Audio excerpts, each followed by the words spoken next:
बहुत बहुत स्वागत है सभी का पढ़ाई कर ऑनलाइन पर। आज क्लास हमारी बहुत ही महत्वपूर्ण होने वाली, क्योंकि कल आपका पेपर भी लगा हुआ है BA third semester political science यानी राजनीति विज्ञान का एमजी के बीपी में। कल ही पेपर आपका लगा हुआ है। इसमें कि जितने भी मैं क्वेश्चन लेके आया हुआ हूँ पिछले 2 साल के एमजी के बीपी के पेपरों को हम सोल्व करा रहे हैं। जितने भी उसमें आपके क्वेश्चन थे सभी को जो हम लेके आ चुके हैं, साथ में उसके आंसर भी प्रोवाइड करेंगे, जो कहीं ना कहीं आपको अपने एग्जाम में 100% यही क्वेश्चन आपको कल के एग्जाम में मिलेंगे। इसलिए एक बार इन सभी प्रश्नों को भी आपको जो है देख के जाइएगा, सभी का जो है आंसर आपको समझ के जाइएगा। वैसे कोई भी आंसर आपको जो है रट्टा नहीं मारना, केवल आपको जो क्वेश्चन को जो है केवल बेस आपको समझना है कि उसके अंदर हमको लिखना क्या है। रट्टा कोई भी क्वेश्चन का आपको मारना नहीं है। चलेगा, बहुत ही तीव्र गति से पेपर पर हम चर्चा करेंगे, इसके साथ में आंसर भी हम प्रोवाइड करेंगे। ये आपका पॉलिटिकल साइंस का यानी राजनीतिक विज्ञान का क्वेश्चन पेपर है। इसमें आपको पढ़ना पड़ेगा पॉलिटिकल प्रोसेस इन इंडिया। 2 घंटा आपका समय दिया जाएगा। 75 नंबर का आपका पूरा आपका पेपर आपका आयोजित कराया जाएगा एमजी क्यूपी में। सबसे पहले मैं सेक्शन ए के प्रश्नों पर चर्चा करूंगा। इसमें टोटल आपके 5 प्रश्न आपके पूछे जाएंगे, जो कि ये सभी प्रश्न आपको अनिवार्य जो कि देना पड़ेगा सभी प्रश्नों को उत्तर। और प्रत्येक प्रश्न आपके 2-2 नंबर के रहेंगे। आपके 10 नंबर जो है सेक्शन ए से आपके क्लियर होंगे। इसका पहला क्वेश्चन देखिएगा, लोकतांत्रिकरण किसे कहते हैं। लोकतांत्रिकरण किसे कहते हैं, इसकी प्रक्रिया भी एग्जाम में पूछ सकता है। फिर दूसरा दिया कि अर्ध संघवाद क्या है, संघवाद क्या होता है और अर्ध संघवाद क्या है, इसके बारे में समझेंगे। फिर प्रेशर ग्रुप क्या है, ये तो क्वेश्चन एग्जाम में सेम टू सेम फंसेगा। ठीक है, दबाव समूह किसे कहते हैं। फिर जो है पंथ निरपेक्षवाद क्या है। फिर आपका दिया भ्रष्टाचार करप्शन क्या है। तो इन सभी के आंसर भी हम देखेंगे। सबसे पहले लोकतंत्र क्या होता है, इसके बारे में समझेंगे। लोकतंत्र जो है एग्जाम में क्वेश्चन फंस सकता है। लोकतंत्र किसे कहते हैं, प्रत्यक्ष लोकतंत्र और अप्रत्यक्ष लोकतंत्र किसे कहते हैं, ये भी क्वेश्चन एग्जाम में इसी से जो है रिलेटेड आपके क्वेश्चन पूछा जाएगा। तो लोकतंत्र किसे कहते हैं, सबसे पहले इसको हम समझेंगे। लोकतंत्र जो है 2 शब्दों से मिलकर बना हुआ है। 2 शब्दों से लोकतंत्र मिलकर बना हुआ है। लोक प्लस तंत्र, यानी लोक मतलब होता है जनता और तंत्र का मतलब होता है शासन। ठीक है, यानी जनता का शासन ही जो है क्या कहलाता है, लोगों का शासन है। फिर जो है जनता का शासन ही लोकतंत्र कहलाता है। इसकी परिभाषा से लिखी भी हुई है कि इनमें जो है लोग शांतिपूर्वक तरीके से अपने शासकों को जो है बदल सकते हैं। और लोकतंत्र में जो है लोग अपने वोट देकर अपने प्रतिनिधित्व का जो है चुनाव करते हैं। और ये प्रतिनिधित्व जो है देश की सुरक्षा, देश के विकास के लिए जो है कार्य करते हैं। और लोकतंत्र में जो है सभी लोगों को जो है समान अधिकार भी जो है होता है। तो इस तरह से इसकी परिभाषा आपको लिख देना है। यदि पूछेगा जो है डायरेक्ट जो है डेमोक्रेसी क्या होता है और इनडायरेक्ट जो है डेमोक्रेसी क्या होता है, इसको प्रत्यक्ष लोकतंत्र कहते हैं और अप्रत्यक्ष लोकतंत्र कहते हैं। तो वो भी हम आंसर अभी लास्ट में उसको भी हम समझाएंगे। अगला क्वेश्चन भी देखिएगा। फिर आपका संघवाद किसे कहते हैं। संघवाद की जब भी बात आती है तो संघवाद जो होता है राजनीतिक जो संगठन का एक तरीका है, और जिसमें जो है देश की जो है सरकारें जो है एक दूसरे के साथ जो है मिलकर एक काम करती हैं। और संघवाद में जो है देश की सरकार जो है 2 या 2 से ज़्यादा स्तरों पर जो है होती है। और इनमें जो है एक स्तर पर केंद्र सरकार होती है और बाकी जो है स्तर जैसे कि राज्य सरकारें होती हैं। और संघवाद में जो है केंद्र सरकार देश के जो है प्रमुख मामलों को देखती है, और जबकि जो राज्य सरकार होती है वो अपने राज्य के क्षेत्रों को देखती है। तो इस तरह से इसकी आपको जो है परिभाषा इतनी आपको लिख देना है बस। फिर अगला क्वेश्चन देखिएगा कि दबाव समूह किसे कहते हैं। जब भी बात आती है दबाव समूह, यानी किसी चीज़ के जो है किसी के ऊपर प्रेशर डालना। ठीक है, वही तो समूह होता है। ऐसा समूह जो किसी के ऊपर प्रेशर डाले किसी कार्य को कराने के लिए, यही आपका दबाव समूह कहलाता है। और यहाँ से इसकी परिभाषा भी बहुत ही अच्छे शब्दों में लिखी हुई है कि दबाव समूह जो है आम जनता के उन जो है संगठित समूहों को कहते हैं जो किसी जो है खास मुद्दे पर एकजुट होकर सरकार पर जो है दबाव डालते हैं। और ये जो दबाव समूह होते हैं इनका मकसद यही होता है कि अपने हितों को जो है बढ़ावा देना और सार्वजनिक नीतियों में बदलाव लाना। और दबाव समूह भी जो है कभी भी राजनीतिक सत्ता हासिल नहीं करना चाहते हैं। ये केवल जो है उन अपने हितों को जो है उसे बढ़ावा पाने के लिए, अपने हितों को जो है पूर्ण करने के लिए उसके कार्यों को, इसीलिए जो है ये दबाव समूह जो है कार्य करते हैं। तो इतनी आपको परिभाषा लिख देना है। दबाव समूह जो होते हैं एक संगठित एक समूह होता है जो अपने कार्यों को कराने के लिए एकजुट होकर कार्य करते हैं, सरकार के ऊपर प्रेशर डालते हैं कि हमको ये कार्य कराना है। यही आपका दबाव समूह कहलाता है। आपने देखा होगा बहुत सारे आंदोलन आपके, जैसे कि अभी किसान आंदोलन भी इससे पहले हुआ था। तो किसानों की जैसे कि अभी खाद की सब चीज़ महंगाई हो गई है, तो इस पर भी आंदोलन होता। तो कहीं ना कहीं देखा जाए तो देश के हित के लिए, लोगों के हितों के लिए जो आंदोलन किया जाता है सरकार पर एक दबाव बनाकर। ठीक है, एक दबाव बनाया जाता है जिससे सरकार जो है अपनी मनमानी ना कर सके और इन हितों को देखकर ही सरकार अपनी अग्रसर यानी आगे की कार्यवाही करे। यही आपका जो है दबाव समूह कहलाएगा।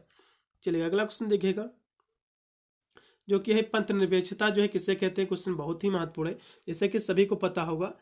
अपना देश जो है भारत, ये आपका जो है एक धर्मनिरपेक्षता देश है, ठीक है, धर्मनिरपेक्ष देश है। और धर्मनिरपेक्ष और पंथ निरपेक्ष दोनों एक ही चीज़ है, कोई ज़्यादा इसमें डिफरेंट नहीं है। इसका मतलब होता है राज्य जो है किसी धर्म को जो है बढ़ावा या जो है समर्थन नहीं देगा, और जो है राज्य के लिए जो है सभी धर्म जो है, राज्य जो होगा सभी धर्मों का आदर करेगा, सम्मान करेगा। यही आपको जो है धर्मनिरपेक्षता कहलाता है, पंथ निरपेक्षता आपका कहलाता है। और पंथ निरपेक्षता जो है भारत के लोकतंत्र में जो आधारभूत सिद्धांतों में से ये एक है। इतनी परिभाषा आपको लिख देना, या तो पंथ निरपेक्षता पूछ लेगा या तो जो है धर्मनिरपेक्षता पूछ लेगा। धर्मनिरपेक्षता क्या होता है? बिना किसी जो है एक धर्म का पक्ष लिए, ठीक है, सभी धर्मों का आदर करना, सम्मान करना, यही आपका जो है धर्मनिरपेक्षता कहलाता है। बहुत ही अच्छी परिभाषा है, आप आसानी से अपने शब्दों में भी लिख कर आ सकते हो, नंबर आपको पूरे एग्जामिनर दे देगा।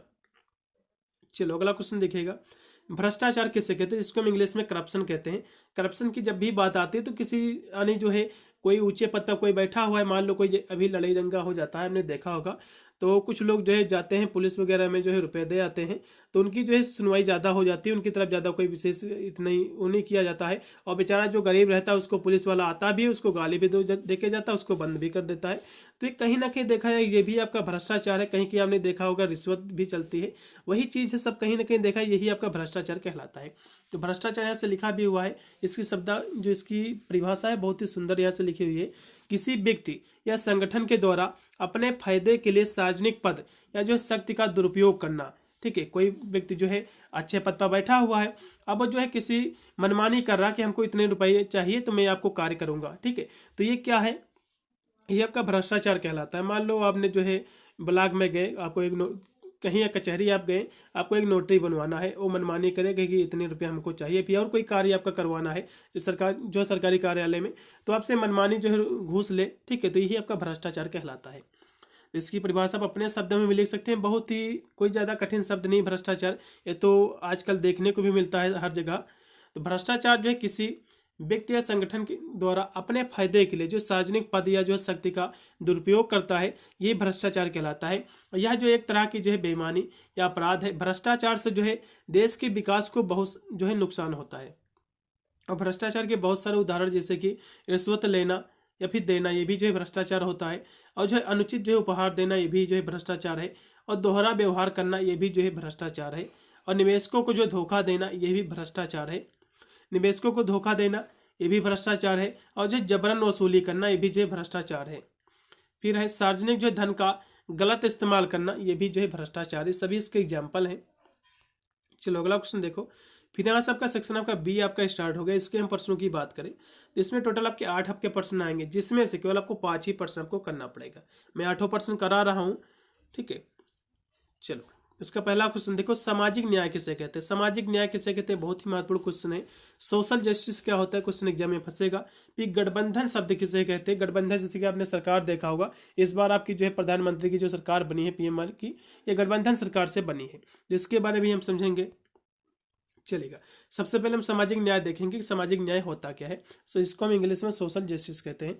सामाजिक न्याय के मतलब होता है कि समाज में सभी लोगों को समान अवसर मिले और जो है निष्पक्ष व्यवहार हो देना। यानी निष्पक्ष का मतलब ये होता है किसी का पक्ष लिए बिना सभी का जो है साथ एक समान व्यवहार करना, यही आपका क्या कहलाता है? सामाजिक न्याय कहलाता है। इतनी परिभाषा आपको मेन लिखना है कि जो है समाज में सभी लोगों को समान अवसर और जो है निष्पक्ष व्यवहार देना, यही सामाजिक न्याय कहलाता है। और यह एक जो है राजनीतिक दर्शन है। यह क्या है? एक राजनीतिक दर्शन है। और सामाजिक न्याय में जो है सभी लोगों के जो है मानवाधिकारों की रक्षा की जाती है और उन्हें जो है समान व्यवहार दिया जाता है। और जो है उनके सामाजिक न्याय का मकसद यही होता है, सामाजिक न्याय का जो मकसद होता है समाज में जो है अन्याय को चुनौती देना और जो विविधता को जो है बढ़ाना है। इसके बहुत सारे यहाँ से और भी यहाँ से इसकी परिभाषा लिखी हुई है सामाजिक न्याय की। ये सामाजिक न्याय में जो है सभी लोगों को जो है समान अवसर, समान अधिकार और जो है जिम्मेदारी दी जाती है। और सामाजिक न्याय में सभी लोगों के बीच जो है धन का न्याय जो है पूर्ण वितरण भी किया जाता है। और सामाजिक न्याय में सभी लोगों के सामाजिक, राजनीतिक और आर्थिक जो अधिकारों की रक्षा भी की जाती है।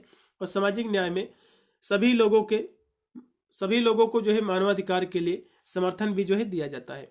और सामाजिक न्याय में सामुदायिक संसाधनों का उचित जो है आवंटन भी किया जाता है। इस तरह से आपको लिख देना। फिर गठबंधन की जब भी बात आती है, गठबंधन शब्द की, गठबंधन ये 2 शब्दों से मिलकर बना हुआ है, ठीक है। गठबंधन, ठीक है। गठबंधन सरकार का मतलब होता है जब कोई पार्टी को जो है संसद में बहुमत नहीं मिलता है, फुल बहुमत नहीं मिलता है, और वह जो है दूसरी पार्टी को जो है मिलाकर सरकार बनाती है, इसको हम गठबंधन सरकार कहते हैं। आपने अभी जो प्रधानमंत्री बने हुए हैं, आपने देखा होगा नीतीश से जो है गठबंधन किया है, एक और भी आपके कहीं के जो है मुख्यमंत्री थे, ठीक है, उनसे भी गठबंधन किया है। तो गठबंधन करके अपनी सरकार बनाई हुई है, जिसको जो है बहुमत पूर्ण बहुमत ना मिले और दूसरे जो है दल का समर्थन ले, इसी को हम जो है गठबंधन सरकार कहते हैं। इसलिए प्रभाष आपको लिख दीजिएगा, जब कोई एक पार्टी को संसद में जो है बहुमत नहीं मिलता है और वह दूसरी पार्टी से मिलाकर सरकार बनाती है, तो इसी को हम गठबंधन सरकार कहते हैं। और संसदीय सरकार की जो है कैबिनेट होती है इसमें, और इसमें जो है कई सारे राजनीतिक दल भी जो है शामिल होते हैं। चलो अगला क्वेश्चन भी देखिएगा, स्थानीय स्वशासन का अर्थ क्या होता है। क्वेश्चन काफी महत्वपूर्ण है। सेल्फ लोकल जो है सेल्फ गवर्नमेंट क्या है। फिर है भारतीय राजनीति में जाति की क्या भूमिका है। आपने देखा होगा आजकल जो है जात की राजनीति हो रही है, ठीक है, जात की होगी, अब तो धर्म की राजनीति भी होने लगी है। तो जात की भारतीय राजनीति में जात की क्या भूमिका है और धर्म की क्या भूमिका है, ये दो क्वेश्चन में से मैं गारंटी के साथ कह सकता हूँ एक क्वेश्चन तो पक्का फंसेगा ही, ठीक है, हो सकता है दोनों ही क्वेश्चन पूछ ले, क्योंकि आपने देखा होगा जिस भी आप एरिया की बात कर लो, मान लो आपने अभी पंचायत का मान लो ना ज़्यादा दूर की जाओ, आप गांव में रहते हैं, पंचायत में आपने देखा होगा जब पंचायत होता है, इलेक्शन होता है पंचायत का, तो जिस भी जात के ज़्यादा लोग होते हैं और वही मेंबर खड़ा होता है तो उसकी जीतने की संभावना सबसे ज़्यादा होती है। आपने ये देखा होगा। और जितने भी आपके कस्बा होगा, आपने कस्बे में अधिकतर जो है मुस्लिम आबादी होती है, तो उसका जो चेयरमैन होता है अधिकतर आपने देखा होगा मुस्लिम ही है। यानी जिस समुदाय की ज़्यादा आबादी होती है उसी की जीतने की चांस ज़्यादा रहती है। तो ये कहीं ना कहीं देश ये जो है एक भूमिका निभाता है जात राजनीति में, ठीक है। और इसी प्रकार जो धर्म भी जो है राजनीति में बहुत सारी अच्छी भूमिका निभाता है। अब तो धर्म की भी राजनीति होने लगी है। फिर अगला क्वेश्चन देखो कि भारत में महिलाओं के संदर्भ में यानी जो है महिला सशक्तिकरण पर आपको निबंध पूछेगा लिखने को। फिर अल्पसंख्यक से आप क्या समझते हैं, क्वेश्चन बहुत ही महत्वपूर्ण है। फिर राजनीतिक जो है दल बदल का अर्थ क्या, ये भी आपको समझाना है। चलेगा, हम सभी क्वेश्चन देखेंगे बारीकी से। सबसे पहले अब स्थानीय जो है स्वशासन क्या होता है, इसके बारे में हम समझेंगे। स्थानीय जो है समुदाय के लोग अपने लिए स्थानीय जो है परिषदों का चुनाव करते हैं और जो है उन्हें महत्वपूर्ण मुद्दों को जो है हल करने का अधिकार देते हैं। और जो स्थानीय स्वशासन प्रशासन की जो प्रणाली है, इसका मकसद जो है स्थानीय स्तर पर शक्तियों और जो संसाधनों का जो है हस्तांतरण करना है। यही आपका जो स्थानीय स्वशासन कहलाता है। स्थानीय स्वशासन जैसे कि मैंने आपको पहले ही बताया कि जो आपकी जैसे ग्राम पंचायत होता है तो वोट किस लिए देते हैं लोग, कि गांव का विकास हो सके, नाली सही हो जाए, खड़ंजा लग जाए सही से, और जो है लाइट की व्यवस्था हो जाए, स्वच्छता की व्यवस्था हो जाए। इसीलिए तो जो है यही आपका जो है स्थानीय स्वशासन कहलाता है, ठीक है। एक प्रधान का चुनाव करते हैं, उसी को वोट देते हैं, जिससे उम्मीद रहता है कि हाँ ये कुछ कराएगा हमारे जो है गाँव में। ये एक एग्जाम्पल है। अगला क्वेश्चन देखिएगा, फिर आपकी स्क्रीन पे आ चुका है, जो कि है ये क्वेश्चन एग्जाम में फंसेगा। क्या भारत एक जो है भारत में किस जो है दलीय यानी किस दल की व्यवस्था है, और जो है इसकी व्याख्या कीजिएगा, ठीक है। भारत एक जो है बहुदलीय व्यवस्था भारत में है, इसकी आपको व्याख्या करना, एग्जाम में क्वेश्चन फंसेगा जरूर। बहुदलीय व्यवस्था क्या होता है, भारत में बहुदलीय ही व्यवस्था है। बहुदलीय व्यवस्था जो है एक ऐसी राजनीतिक व्यवस्था है जिसमें जो है एक देश के अंदर विभिन्न जो राजनीतिक पार्टियां जो है चुनाव में भाग लेती है। हमने देखा होगा बहुत सारी पार्टियां, बीजेपी होगी, कांग्रेस होगी, आम आदमी पार्टी होगी। तो इस तरह से जो है आपकी जो है ये आपके बीएसपी हो गई, ठीक है। तो ये जो है बहुत सारी पार्टियां जो कि चुनाव में भाग लेती हैं, और जिस पार्टी को जो है जनता का बहुमत मिलता है, यानी जिस पार्टी को जो है जनता ज़्यादा वोट देता है, तो वो जो है सत्ता में आ जाती है। तो यही आपकी जो है बहुदलीय व्यवस्था होती है, ठीक है। और किसी एक पार्टी में जो है बहुमत से नहीं रहने की स्थिति में जो है लगभग एक समान विचारधारा रखने वाली पार्टी आपस में जो है गठबंधन करके सत्ता में आ जाती है। मतलब जो है मान लो किसी जो है एक पार्टी को समर्थन नहीं ज़्यादा मिल पाया है, किसी दूसरी पार्टी से गठबंधन कर लिया, तब भी वो सरकार यानी सत्ता में आ सकता है। और जो है कह रहा है कि जो है कभी कभी अलग अलग जो है विचारधारा के दल भी जो है गठबंधन कर सरकार बना लेते हैं। कभी कभी क्या होता है कि विपक्ष वाले भी जो है आपस में गठबंधन करके अपनी सरकार बना लेते हैं, और ऐसी स्थिति में जो है लंबे समय तक जो है सरकार चलना बहुत ही मुश्किल रह पाता है। क्योंकि जो गठबंधन की आपकी सरकार रहती है, इसमें क्या होता है, गठबंधन की सरकार तभी आदमी गठबंधन करता है, वो कहता है कि आप मेरे पद में चले आओ, इधर हमसे गठबंधन कर लो, आपको जो है ये पद दे देंगे, रेलवे दे देंगे, ये दे देंगे। तो इस तरह से गठबंधन किया जाता है, ठीक है। मान लो बात को उसको नहीं दिया गया तो भैया वो भाग जाएगा, फिर से सरकार जो है चल नहीं पाती इस तरह से ज़्यादा सही से। और फिर लिखा हुआ है सरकार चलाना मुश्किल होता है इसमें, और जो है इसलिए दोनों जो है दल पहले से ही जो है अपने अपने अधिकार क्षेत्र जो निर्धारित करते हैं, यही आपका जो है कहलाता है। ठीक है, भारत में जो है बहुदलीय व्यवस्था है, इतना आपको जो है पता होना चाहिए। फिर महिला सशक्तिकरण क्या होता है? महिला सशक्तिकरण की जब भी बात आता है, महिलाओं को जो है सशक्त बनाना, यही जो है महिला सशक्तिकरण कहलाता है। यहाँ से इसकी परिभाषा भी लिखी हुई है कि महिलाओं को सामाजिक, आर्थिक, राजनीतिक और जो व्यक्तिगत स्तर पर उनको मजबूत बनाना, ठीक है, और जो है व्यक्तियों के साथ एक साथ जो है खड़े होकर कार्य करना, ठीक है, यही आपका जो है महिला सशक्तिकरण कहलाता है। इसका मकसद जो है महिला सशक्तिकरण का, महिलाओं को जो है अपने जीवन में हर पहलू पर नियंत्रण देना है और उनको जो है पुरुषों के बराबर मौके देना है। जैसे कि पुरुष जैसे नौकरियां करते तो उनको भी जो है नौकरियां करने का अवसर मिले, उनको भी सशक्त बनाया जाए, वो भी जॉब करे, यही आपका जो है महिला सशक्तिकरण आपका कहलाता है।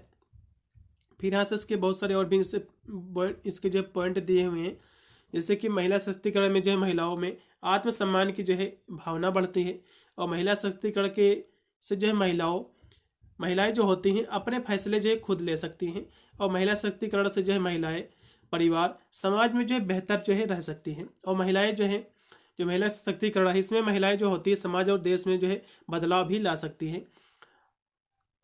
और महिला सशक्तिकरण से जो है महिलाओं को जो है आत्मनिर्भर की जो है क्षमता भी मिलती है, और महिला सशक्तिकरण से जो है महिलाओं में जो है वास्तविक अधिकारों को जो है हासिल करने में जो है मदद भी मिलती है। और भारत सरकार ने जो है 2001 में महिला को सशक्तिकरण का जो है साल जो है 2001 घोषित किया था।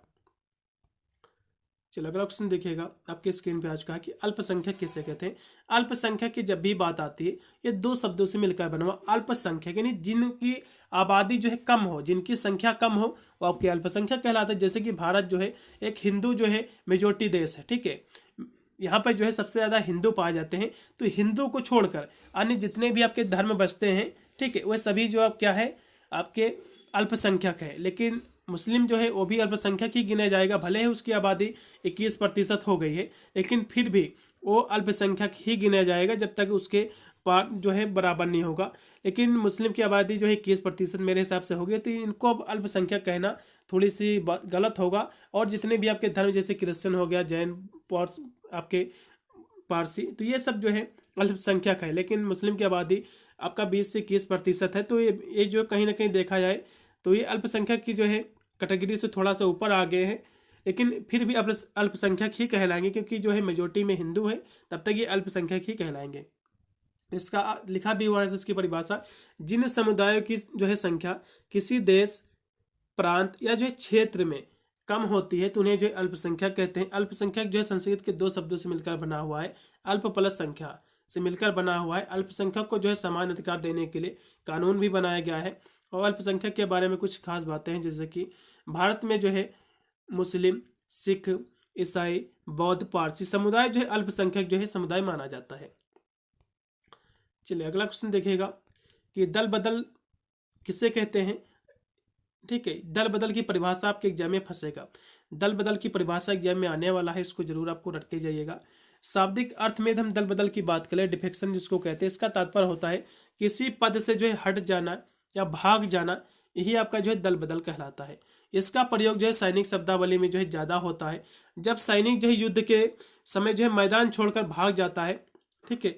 और यदि इसके राजनीतिक अर्थों में हम बात कर ले तो राजनीतिक अर्थों में इसका तात्पर्य यह है कि जब कोई विधायक, ठीक है, या फिर जो है कोई सांसद जिस दल से जो है टिकट पर निर्वाचित हुआ है, ठीक है, यानी किसी पार्टी से खड़ा हुआ है, उसको जीत गया है, अब उस पार्टी से भाग के दूसरे पार्टी में मिल जाए, यही आपका दल बदल कहलाता है।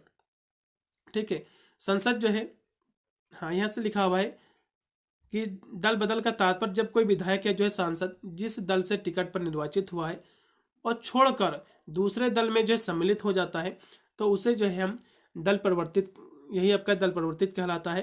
ठीक है, यह आपका जो है दल बदल कहलाता है। और दल बदल के जो है 3 इसके जो है श्रेणियाँ हैं, जैसे कि जब एक दल के जो है निकट जो टिकट होता है, एक दल के टिकट पर निर्वाचित होने के बाद दूसरे दल में सम्मिलित होना, ये आपका जो है दल बदल कहलाता है। दूसरी इसकी और भी जो है श्रेणी है, और जिस दल के टिकट पर निर्वाचित हुए हैं उसे छोड़कर निर्दलीय हो जाने, मान लो कोई जो है आपने किसी पार्टी से आपने चुनाव लड़ा, ठीक है, उसका चुनाव चिन्ह के माध्यम से, और बाद में आप निर्दलीय हो जाओ तो ये भी जो है दल बदल कहलाएगा। और फिर आपका जो है निर्दलीय निर्वाचित होने के बाद किसी दल में जो है सम्मिलित होने वाला सदस्य भी जो है दल बदल कहलाएगा। मान लो आप निर्दलीय हैं, आप इलेक्शन जीत गए, संसद बन गए और जाकर किसी पार्टी में मिल जाओ तो ये भी दल बदल कहलाएगा।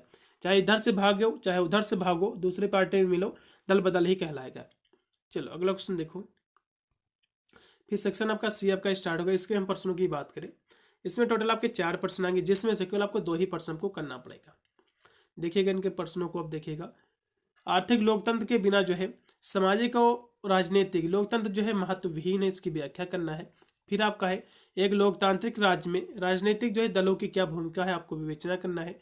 फिर आपका 73वां संशोधन अधिनियम संशोधन विकेंद्रीकरण एवं जो है महिलाओं तथा जो कमजोर वर्ग के सशक्तिकरण की दिशा में एक जो क्रांतिकारी कदम, इसकी व्याख्या करना है। 73वां जो संशोधन अधिनियम है ये क्या है, और 74वां संशोधन अधिनियम, ये दोनों एग्जाम में पूछा जाएगा। 73वां आपका जो है ग्राम पंचायत सबके संबंधित है और 74वां आपका जो है आपके कस्बा से संबंधित है, ठीक है, नगर निगम से संबंधित है। अगला क्वेश्चन देखो, डी नंबर है भारत के राष्ट्रपति की आपातकालीन शक्तियों की आपको जो है वर्णन करना। ये क्वेश्चन की मैं 100% की गारंटी ले रहा हूँ, एग्जाम में फंसेगा, ठीक है। चलो देखिएगा, तो आर्थिक लोकतंत्र के बिना जो है सामाजिक राजनीतिक और लोकतंत्र जो है ये क्या है, महत्वहीन है। क्योंकि जो है आर्थिक सामाजिक और राजनीतिक लोकतंत्र के बीच जो है संबंधों को समझने के लिए कुछ इन बातों पर आपको जो है गौर देना पड़ेगा। जैसे कि जो है जो सामाजिक आर्थिक असमानताएं जो है लोकतंत्र को कमजोर करती हैं। जो आपके सामाजिक हो गया, आर्थिक जो असमानताएं होती हैं, ठीक है, जो समानताएं इसमें नहीं पाई जाती है, लोगों में यानी बराबरी नहीं पाई जाती है, तो ये भी लोकतंत्र को जो है कमजोर करती है। और जो है आर्थिक लोकतंत्र जो है लोगों को किसी जो खास कारोबार से जुड़ने में जो है मदद भी करता है लोकतंत्र। और जो है लोकतंत्र में जो है लोगों को सामाजिक राजनीतिक धार्मिक स्वतंत्रता भी मिलती है। और जो है लोकतंत्र में जो है सभी लोगों को समान अधिकार मिलते हैं। और लोकतंत्र में जो है सरकार के निर्माण में लोगों की हिस्सेदारी भी होती है। और भी इसके महत्वपूर्ण बिंदु हैं, जैसे कि लोकतंत्र में जो है लोगों को राजनीतिक शिक्षा भी मिलती है और लोकतंत्र में नागरिकों के अधिकारों और उसकी जो स्वतंत्रताओं की जो सुरक्षा भी की जाती है। और भी लोकतंत्र की हम बात कर ले तो जो है इसमें सरकार जो है जिम्मेदारी होती है सरकार की, और शासन मजबूत और जो है कुशल होता है। और लोकतंत्र में जो है लोगों को सामाजिक न्याय, राजनीतिक न्याय और आर्थिक न्याय भी जो है मिलता है। इस तरह से आपको लिख देना है। फिर राजनीतिक जो है दल किसे कहते हैं, क्वेश्चन एग्जाम में फंसेगा। राजनीतिक दल की जब भी बात आती है तो ऐसे लोगों के समूह को कहते हैं राजनीतिक दल, जो एक जैसे विचार रखते हैं और देश की समस्याओं पर जो है एक मत होते हैं, और जो है देश की सत्ता पर जो अपना अधिकार जमाना चाहते हैं और उनकी लोकतांत्रिक व्यवस्था को बनाने, चुनाव लड़ने, संविधान बनाने तथा जो है सरकार के गठन और जो संचालन में महत्वपूर्ण भूमिका निभाते हैं। यही आपका जो है राजनीतिक दल कहलाते हैं, ठीक है।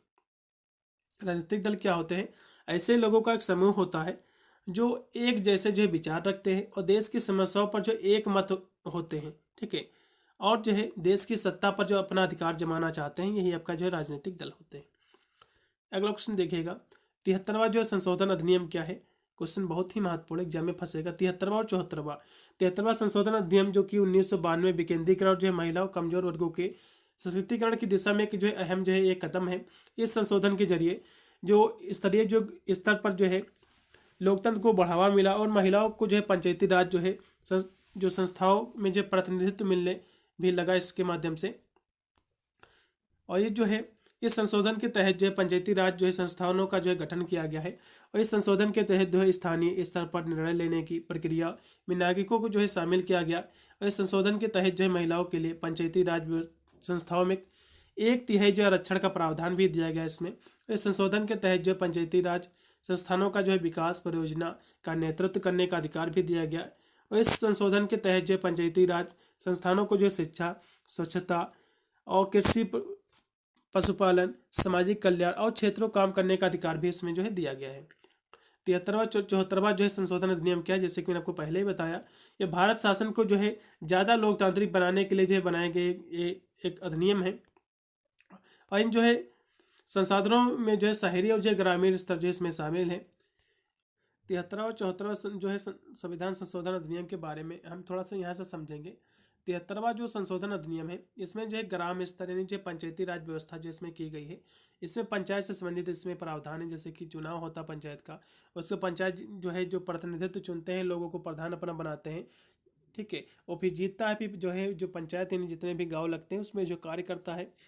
फिर जो 74वां संशोधन अधिनियम है, इसमें जो है शहरी जो है स्थानीय निकाय यानी जो जैसे कि नगर पालिका, इससे जो है जुड़ी हुई है, नगर पालिका से संबंधित कार्य जो है ये 74वां संशोधन अधिनियम के तहत जो है इसमें समाहित है। और जो है ये जो निकाय है, 73वां संशोधन अधिनियम जो है इसको 24 अप्रैल 1993 को लागू किया गया था, जबकि 74वां संशोधन अधिनियम है 1 जून 1993 को इसको लागू किया गया था। इस तरह से आपको लिख देना है। फिर आपका भारतीय राजनीति में जात की भूमिका पर आपको टिप्पणी लिखना है।